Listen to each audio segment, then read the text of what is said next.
Bienvenue, chers élèves. Après avoir appréhendé l'État comme condition de la liberté et montré également que l'État peut être un obstacle à la liberté, dans cette présente vidéo, nous allons examiner ensemble les conditions d'un État de liberté. Examinons donc les conditions d'un État de liberté. Avec l'État, une liberté en péril, sans État, point de liberté. Comment résoudre ce dilemme? Que faut-il faire? Si nous partons de la thèse anarchiste qui considère la personne humaine comme valeur suprême, la plus haute qu'il faille défendre de toutes ses forces, alors plutôt que de chercher la destruction de l'État et d'y voir l'incarnation du mal, ne vaudrait-il pas mieux, à l'instar de Rousseau, le bâtir en sorte qu'il soit un cadre de réalisation de la nature humaine en tant que celle-ci est liberté? Dès lors, le problème se pose de savoir comment concilier le vivre ensemble qui va de pair avec les lois et une autorité d'arbitrage et la liberté qui suppose l'autonomie du sujet. Ce problème fondamental se pose en ces termes chez Rousseau dans le contrat social. Comment, je cite, trouver une forme d'association qui défende et protège de toute la force commune la personne et les biens de chaque associé et par laquelle chacun s'unissant à tous n'obéisse pourtant qu'à lui-même et reste aussi libre qu'auparavant. Fin de citation. La solution du problème ainsi posé consistera pour Rousseau d'édifier un système politique apte à réaliser et à assurer la liberté et l'égalité des citoyens en conformité avec ce que l'homme a d'original ou, si vous le voulez bien, avec ce qu'il est dès l'origine, à savoir, vous l'avez compris, un être de liberté par nature. Ce système politique, semble-t-il, c'est la démocratie, qui apparaît donc comme ce qui réalise le mieux les conditions d'épanouissement de l'homme en tant qu'être libre par nature. Mais pourquoi donc, chers élèves? Rien que l'évocation de l'étymologie grecque du mot démocratie est révélatrice de son projet politique. Démos, peuple, et kratos, pouvoir, ce qui signifie donc le pouvoir du peuple. Et selon une formule consacrée d'Abraham Lincoln, la démocratie est le gouvernement du peuple, par le peuple, pour le peuple. À ce titre, la démocratie semble a priori afficher une supériorité théorique sur les autres modèles politiques. Pourquoi? Pour la bonne et simple raison que c'est le peuple lui-même qui se gouverne. A contrario, la monarchie est un modèle dans lequel un seul, en la personne du monarque, gouverne, exception faite à la monarchie constitutionnelle qui s'apparente à la démocratie. À quelques différences près de la monarchie, nous avons le régime aristocratique. Dans ce régime, un groupe d'individus supposés être les meilleurs gouverne.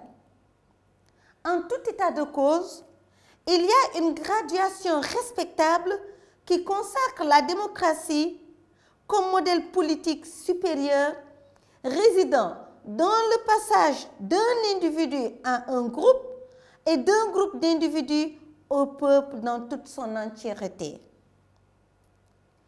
Chers élèves, une question quand même se pose. Comment un peuple censé être gouverné peut-il s'autogouverner? Cette question nous invite à suivre l'intelligence du modèle démocratique à travers les principes qui sont au fondement même de son fonctionnement.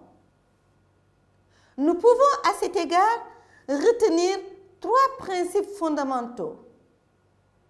Le principe de la souveraineté populaire, le principe du suffrage universel, le principe de la séparation des pouvoirs. Si la démocratie, notez-le bien, constitue la solution aux problèmes soulevés par Rousseau, c'est parce que d'abord et avant tout, elle reconnaît à l'individu une certaine valeur. Et elle reconnaît également à tous les hommes une égale dignité et garantit la liberté de chaque citoyen. La démocratie repose sur un principe fondamental, le principe de la souveraineté populaire. Qu'est-ce que cela veut dire, chers élèves? Que de dire que le peuple est souverain.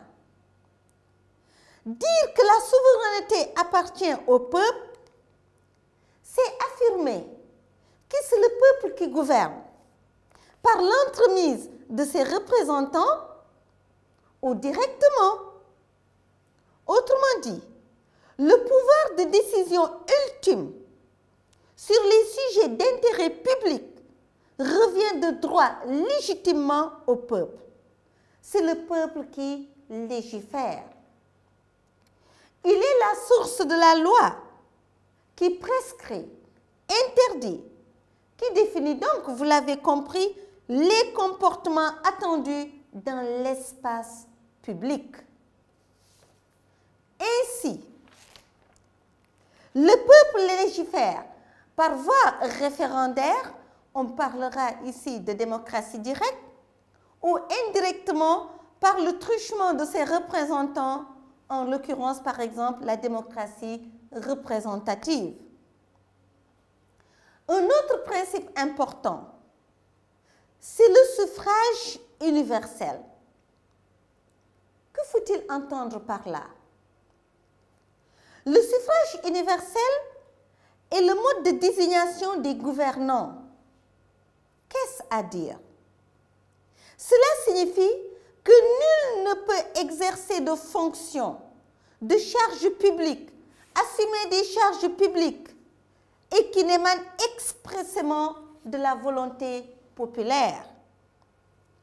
Ainsi, vous le voyez bien, la démocratie est une parade contre l'usurpation du pouvoir politique. La séparation des pouvoirs est également un principe particulièrement important. Principe théorisé par Montesquieu, il est au fondement aussi du système démocratique. Le pouvoir politique est subdivisé en 3 pouvoirs. Le pouvoir législatif, le pouvoir exécutif et le pouvoir judiciaire. Comment faut-il entendre ce principe, le principe de séparation des pouvoirs? Le principe de la séparation des pouvoirs est le principe selon lequel celui qui fait la loi, comme nous venons de le dire, le peuple ou ses représentants librement désignés, ne doit pas être celui qui l'applique, le gouvernement. Chers élèves, mais pourquoi la séparation des pouvoirs? L'objectif principal poursuivi par Montesquieu était d'éviter toute concentration et tout abus de pouvoir. Trouver un moyen de contrôler l'action des gouvernants en plein exercice.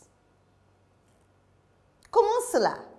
En créant des contre-pouvoirs. Il y a ainsi, comme vous pouvez le constater, dissociation entre l'autorité qui émane de la volonté populaire et le pouvoir qui l'exerce. Ainsi, les juges ne font pas les lois et les gouvernants gouvernent, c'est-à-dire se contentent d'appliquer les décisions de justice. N'est-ce pas? Cette dissociation semble être la condition nécessaire pour empêcher l'arbitraire ou pire encore la tyrannie. De la sorte, la séparation des pouvoirs n'est rien d'autre qu'un système de protection des citoyens contre tout abus et leur donne des moyens de faire des recours en cas de désagrément constaté. À côté de ces trois principes, on peut également citer le principe de l'égalité de tous devant la loi. Seul le régime démocratique s'évertue de mettre en application les principes qui sont au fondement de l'état de droit, qui n'a d'autre visée que de réaliser et de garantir la liberté, l'égalité auxquelles les individus ont naturellement droit. En effet, en démocratie, nous sommes tous égaux devant la loi. Nul n'est au-dessus de la loi. La liberté et obéissance, comme le dit si bien Rousseau, non pas aux puissants, mais obéissance à des lois qui s'imposent à tous, y compris aux puissants. Les gouvernants eux-mêmes doivent servir les lois et non se servir des lois pour leur propre profit. L'État démocratique reconnaît ainsi la même dignité aux citoyens. L'État démocratique respecte également les droits de l'homme appelés libertés fondamentales. Le respect des libertés fondamentales amène l'État démocratique à accepter d'être contrôlé par les citoyens, qui peuvent d'ailleurs sanctionner l'action gouvernementale à travers le vote.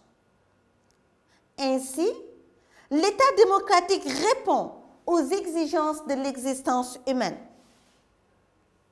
Faut-il pour autant dire que la démocratie est un régime parfait?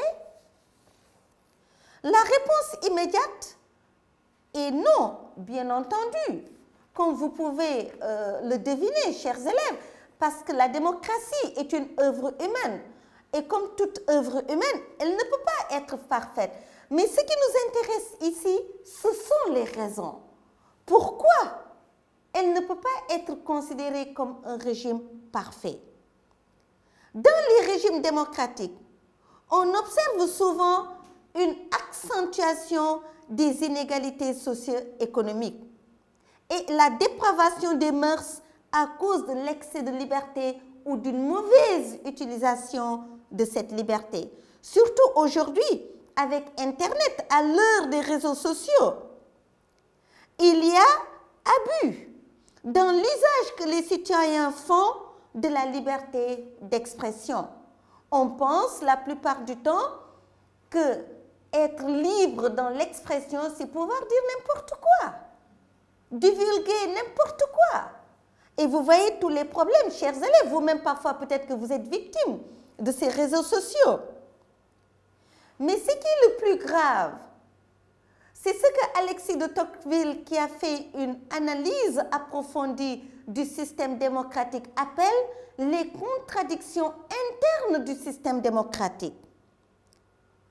En l'occurrence, la tyrannie de la majorité qui est productrice de la pensée de masse, mais également le despotisme démocratique qui consiste à se choisir un maître pour se retrouver finalement dans les fers. Chers élèves, tout ceci nous permet de voir l'importance de l'état de droit qui est un véritable rempart contre les abus pour mieux protéger les libertés des citoyens. Je vous donne rendez-vous pour la prochaine vidéo où nous allons examiner la question de l'état de droit. Au revoir.